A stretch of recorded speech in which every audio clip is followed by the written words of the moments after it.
So হ্যাভিয়ন এবার তোমাদের first semester Calcutta university education honours এবং জেনারেল পেপারের সাজেশনস দিয়ে দেবো অ্যান্ড তিনটে চারটা থেকে দিয়ে দেবো। এর আগে আমি অনেক কটা ভিডিও পোস্ট করেছি, তোমরা যারা দেখোনি প্লেলিস্ট চেক করতে পারো। এবং যাদের এডুকেশনে এইবারে মানে 2025 যারা পরীক্ষা দেবে, তোমাদের যাদের এডুকেশন অ্যাজ এ মাইনর আছে বা এডুকেশন অ্যাজ এ এমডিসি আছে বা এডুকেশন অ্যাজ এ মেজর মানে অনার্স আছে, তারা তোমরা সবাই সাজেশনটা ফলো করতে পারো। এবং কেউ যদি থার্ড সেমিস্টারে এডুকেশন মাইনর থাকে তারাও কিন্তু সাজেশনটা ফলো করতে পারে, তার কারণ তোমাদের সবার সিলেবাস সেম। সো আমি এর আগে তোমাদের আই থিঙ্ক দুটো চ্যাপ্টার থেকে সাজেশনস দিয়ে দিয়েছি, আজকে তিনটে চ্যাপ্টার থেকেই সাজেশনস দিয়ে দেবো। তোমরা চাইলে সিলেবাসটা দেখে নিতে পারো। সিলেবাসটা এটা রয়েছে, এটা চ্যাপ্টার 1 এর সিলেবাস, এটা চ্যাপ্টার 2 এর সিলেবাস এবং এটা চ্যাপ্টার 3 সিলেবাস। তোমরা এখানটায় যেমনভাবে প্রিপেয়ার করা সামনের প্রেজেন্টেশনস, এমনভাবে কিন্তু তোমরা নোটস পেয়ে যাবে, ঠিক আছে? এই পেপারস প্লাস তোমাদের যা যা পেপারস আছে, সাবজেক্ট আছে, সমস্ত সাবজেক্টের নোটস পেয়ে যাবে ইংলিশ প্লাস বাংলা ভার্সানে। যার যে পেপারস আছে আইডিসি যেমনই ধরনের পেপার হোক না কেন, সমস্ত পেপারসের নোটস ইংলিশ প্লাস বাংলা ভার্সনে পেয়ে যাবে, তারা নেবে। এই দুটো নাম্বার হোয়াটসঅ্যাপ করে নিতে পারো। সো তোমাদের কোশ্চেন্স প্যাটার্নটা একটুখানি বলে দিই। তোমাদের হচ্ছে কি টোটাল 4টে 10 মার্কসের আসবে, 3টে চ্যাপ্টার মিলিয়ে যে কোনো 3টে অ্যান্সার্স করতে হবে, ঠিক আছে? নেক্সট হচ্ছে কি মানে 5 মার্কসের প্রশ্ন হবে টোটাল 6টা, যে কোনো 5টা অ্যান্সার্স করতে হবে এবং 2 মার্কসে টোটাল 10টা প্রশ্ন আসবে, ঠিক আছে? 75 হয়ে গেল। এটা অনার্স জেনারেল সবার জন্য সেম। এবার চলো মডিউল 1 থেকে চ্যাপ্টার 1 থেকে কোশ্চেন্সগুলো দেখে নাও। আমি যে কোশ্চেন্সগুলো দিয়েছি এই কোশ্চেন্সগুলোর বাইরের কোনো কোশ্চেন আসবে না। এর আগের বারে 100% কমন এসে, তোমরা চাইলে কোশ্চেন পেপারগুলো চেক করে দেখতে পারো। প্রথমে প্রশ্ন দেখো 10 মার্কসের চ্যাপ্টার 1 থেকে বা অধ্যায় 1 থেকে, আধুনিক ধারণা অনুযায়ী শিক্ষা বলতে কি বোঝো? শিক্ষার প্রকৃতি ও পরিধি সম্পর্কে আলোচনা করো, বা বলতে পারে আধুনিক শিক্ষা ব্যবস্থার প্রকৃতি ও পরিধি সংক্ষেপে আলোচনা করো, বা বলতে পারে শিক্ষার অর্থ বোঝাও, শিক্ষার পরিধি সম্বন্ধে আলোচনা করো, বা বলতে পারে পাঠ্যক্রমের আধুনিক ধারণাটি সংক্ষেপে আলোচনা করো। নেক্সট প্রশ্ন 2 নম্বর প্রশ্ন, শিক্ষার লক্ষ্য সম্পর্কে ডিলার্স কমিশনের অভিমত গুরুত্ব সহকারে আলোচনা করো। নেক্সট 3 নম্বর প্রশ্ন, শিক্ষার ব্যক্তিতান্ত্রিক ও সমাজতান্ত্রিক লক্ষ্যগুলি সম্পর্কে আলোচনা করো, এর মধ্যে কোনটি বেশি গ্রহণযোগ্য? বা বলতে পারে শিক্ষার ব্যক্তিতান্ত্রিক ও সমাজতান্ত্রিক লক্ষ্য বলতে কি বোঝো? এই দুটি লক্ষ্য কিভাবে পরস্পর সম্পর্কযুক্ত? নেক্সট, শিক্ষার বৃত্তিমূলক ও গণতান্ত্রিক লক্ষ্য সম্পর্কে সংক্ষিপ্ত ধারণা দাও। নেক্সট 5 নম্বর প্রশ্ন, বস্তুবাদ বলতে কি বোঝো? বস্তুবাদের মূল বৈশিষ্ট্য বা বৈশিষ্ট্য উল্লেখ করো, শিক্ষার বস্তুবাদের প্রভাব আলোচনা করো।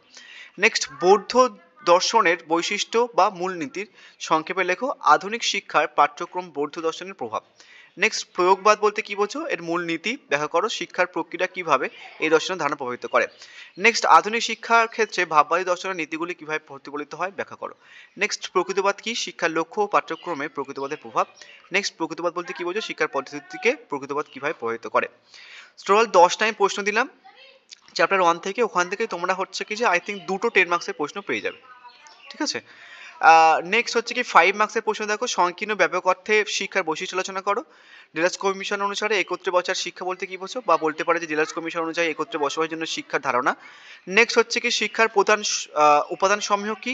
শিক্ষার উপাদান ব্যাখ্যা করো। নেক্সট হচ্ছে কি এডুকেশন শব্দের ব্যুৎপত্তিগত অর্থ লেখো, শিক্ষার প্রধান কাজ উল্লেখ করো। নেক্সট, ভাববাদ কি? শিক্ষার ভাববাদের প্রভাব আলোচনা করো। নেক্সট হচ্ছে কি যোগ দর্শনের মূল নীতি কি? আধুনিক শিক্ষার যোগ দর্শনের ভূমিকা লেখো। নেক্সট, যোগ দর্শন কি? যোগ দর্শন অনুযায়ী ঈশ্বর তত্ত্বের বর্ণনা দাও। নেক্সট, শিক্ষার প্রয়োগবাদের প্রভাব ব্যাখ্যা করো। নেক্সট 9 নম্বর প্রশ্ন, বস্তুবাদ বা বাস্তববাদ কি? এর বৈশিষ্ট্য উল্লেখ করো। তো মোটামুটি তোমাদের মডিউল 1 থেকে আমি সবকটা প্রশ্ন দিয়ে দিয়েছি, মানে চ্যাপ্টার 1 থেকে সবকটা প্রশ্ন। এবার চ্যাপ্টার 2 দেখে নাও। চ্যাপ্টার 2 হচ্ছে এটা সিলেবাস। এবার কোশ্চেনগুলো দেখে নাও। চ্যাপ্টার 2 এর ফার্স্ট 10 মার্কসের প্রশ্ন হচ্ছে একজন আদর্শ শিক্ষকের কার্যাবলী আলোচনা করো। নেক্সট, শিক্ষার অগ্রগতি সংস্থার ধারণা দাও, শিক্ষার সংস্থা হিসেবে রাষ্ট্রের ভূমিকা আলোচনা করো। অ্যান্ড সবাই লাস্ট মিনিট সাজেশন দেখে নেবে, সেখানটা আমি তোমাদের কোশ্চেনগুলো স্টার মার্ক করে দেবো, যেগুলো মানে যে প্রশ্নগুলো এবার জন্য বিশাল ইম্পর্টেন্ট, আসা চান্স 99%, সেগুলো আমি স্টার মার্ক করে দেবো। আদারওয়াইজ তোমরা এক কাজ করতে পারো, সেটা হচ্ছে যে কোনো দুটো চ্যাপ্টার খুব ভালোভাবে করে নাও। 5 এবং 10 মার্কস তোমাদের আর 3 নম্বর চ্যাপ্টার না করলেও চলবে। নেক্সট, পাঠ্যক্রমের আধুনিক ধারণাটা লেখো, বিভিন্ন ধরনের পাঠ্যক্রমের সংক্ষিপ্ত আলোচনা করো। বা প্রশ্নটা ঘুরে আসতে পারে যে পাঠ্যক্রমের যে কোনো 5টি প্রকার সম্পর্কে আলোচনা করো, বা বলতে পারে যে পাঠ্যক্রম বলতে কি বোঝো? একটি আধুনিক পাঠ্যক্রমের গঠনের মূলনীতি বা বৈশিষ্ট্য সংক্ষিপ্ত আলোচনা করো।